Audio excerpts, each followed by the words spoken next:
bring in Ted Williams, a Fox News contributor and former Washington, D.C. homicide detective. And that's a brave woman that didn't need to go through that. And she's a mother. And you have a bus driver who ignored pleas to stop, and a mayor who wasn't even aware that this had happened and says, yeah, we just don't want to see that in our city. What do you think? I think that she was a very brave woman, Dana, under the circumstances. This woman was on the bus there. She was sitting down, and a woman got on the bus with two children. She gave them her seat, and then she heard these young kids using profanity, and she immediately tried to stop them, and they began to assault her. And the thing that is very troubling about this, Dana, is that individuals just stood around and they watched. And you would have thought that the bus driver, who has an emergency button, would have used that emergency button to call law enforcement. But sadly, Dana, this is where we are, unfortunately, when it comes to crime, especially on these transit systems in our country at this time.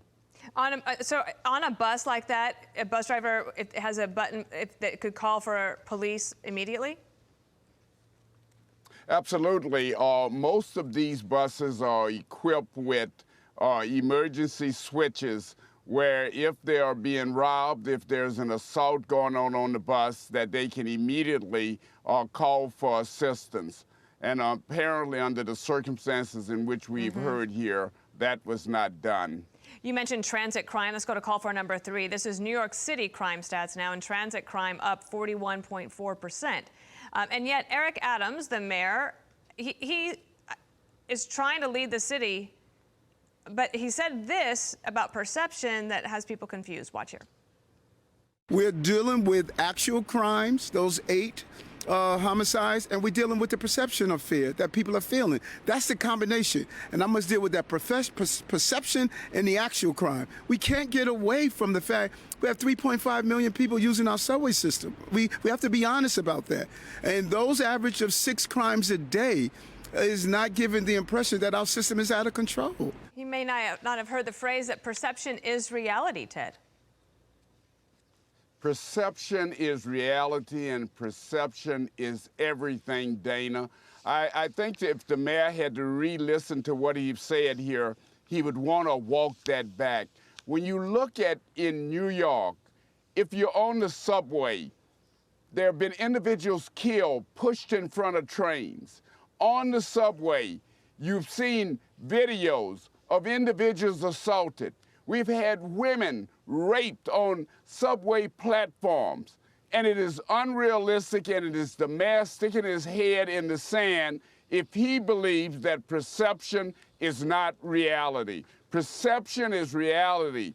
We've got to do something to bring crime, specifically on the subway station, under control, especially in New York there. We also had this video out of Philadelphia where you had these, I don't know how old they were, I'd call them youths, but attacking police.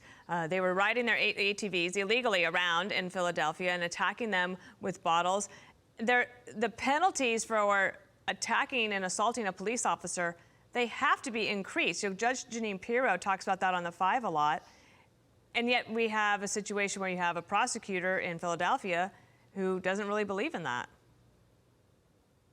You know, you have to ask yourself what is going on in the city of brotherly love when, in fact, you can assault police officers and get away with it. It is inconceivable to me that any politician, any city official would want this to go on in their city. And Dana, guess what? The public in these major metropolitan cities, they see what is going on. Law-abiding citizens who just want to walk down the street and feel safe. Yep. They do not feel safe in these major metropolitan cities. And I got to tell you, there are cities all over this country where crime is out of control. Ted Williams, thank you for walking us through all of that terrible story down there in Washington, D.C., and Lucas Tomlinson will keep us updated on her. Okay, thank you. I'm Steve Ducey. I'm Brian Kilmeade. And I'm Ainsley Earhart. And click here to subscribe to the Fox News YouTube page to catch our hottest interviews and most compelling analysis.